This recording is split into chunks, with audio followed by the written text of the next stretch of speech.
প্রেগনেন্সিতে বমি নর্মাল না danger? Pregnancy মানেই কি সারাদিন বমি, নাকি এটা বেবির জন্য অনেক ভালো লক্ষণ? আজকে 1 মিনিটে পরিষ্কারে বুঝে নিন কেন বমি হয়। প্রেগনেন্সির প্রথম 3 মাস হরমোন এসিজি ইস্ট্রোজেন হঠাৎ বেড়ে যায়।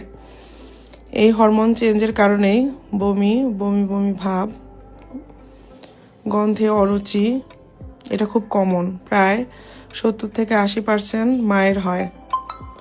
কখন কখন নর্মাল?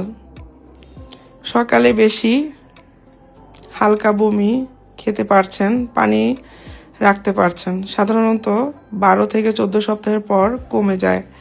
কখন ডেঞ্জার?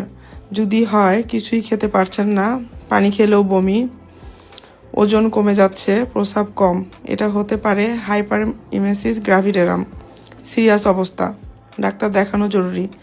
কি করলে কমবে? অল্প অল্প করে বারবার খান, খালি পেটে থাকবেন না। আদা লেবু উপকার করতে পারে। পানি অল্প অল্প করে, প্রয়োজনে safe anti vomiting medicine doctor দিবেন। মা হওয়া সহজ নয়, কিন্তু ভয় পাওয়ার কিছু নেই। কোনটা নর্মাল কোনটা ডেঞ্জার জানলেই আপনি সেফ। ভিডিওটি সেভ করুন, অন্য মাদের সাথে শেয়ার করুন।